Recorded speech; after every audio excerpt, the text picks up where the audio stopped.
Nguvu, anatumia nguvu mpaka anapitiliza. Yaani anatumia nguvu mpaka baadaye anajikaba. Kwa hiyo kuna vitu ambavyo wachezaji inabidi wabadilike. Hata Soa naye abadilike. Hii sio Singida. Hii ni Simba Sports Club. Atulie, asitumie nguvu kubwa, atumie akili. 3, Mpanzu kwa nini mechi kubwa sasa zinampalia? Mpanzu yule sio huyu tunayemuona tena. Kuna Mpanzu mwingine tena? Mpanzu sio yule tulikuwa tunamjua. Na kuna vitu vingi ambavyo inabidi vibadilike. Na inawezekana Fadu naye tumemendea wachezaji wetu dakika za mwisho. Kwa sababu gani? Timu ilikuwa ifunguki. Timu imeweza kufunguka. Kwa nini watu hawana speed? Kwa sababu timu sasa hivi inafunguka lakini speed haina. Pili, wachezaji wanaonekana wazito. Wale mabwana utafiwa ndio wako nyumbani. Wanapiga pasi wanavyotaka wao. Hapo sisi tuko nyumbani. Kuna vitu inabidi ndani ya Simba vibadilike. Kuanzia wachezaji wenyewe. Wachezaji kama wachezaji wabadilike. Bila hivyo tungepata aibu ya mwaka leo. Tungezungumza nini? Mimi hata nyumbani nisingerudi. Nenda kufanya nini? Ungeenda wapi sasa? Niende wapi? Mimi nitafuta sehemu ya kukaa kwa muda.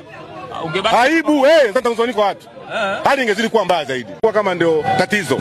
Kutufunga mara zote na tungetolewa hali ingekuwa vipi? Na ikiwa safari Yanga nao hawana timu. Yanga hawana timu safari. Kwa hiyo timu zote mbili hazina timu. Yanga kwa ujumla ndio hawana timu. Moja. Pili, Yanga Afrika hawana hata kocha. Hapa sasa hatuna kocha kabisa.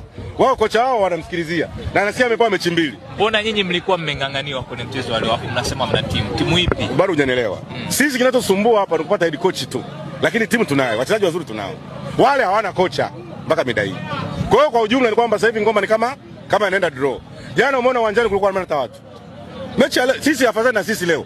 Tuko koko tumejaa. Wao walikuwa uwanjani hawakujaa jana. Utavi wao ndio waliofungiwa. Kwa hiyo kuna utofauti mkubwa. Yes. Kwa hiyo kwa ujumla siku leo tumefurahi Simba kupata ushindi. Mchungaji, tumzungumzie Jean Charles amekuwa na kiwango bora sana na ni miongoni mwa wachezaji tegemeo ndani ya kikosi cha Wekundu wa Msimbazi Simba, lakini siku leo ni kama hivi alitaka kutia kitumbua mchanga mchungaji. Mistake.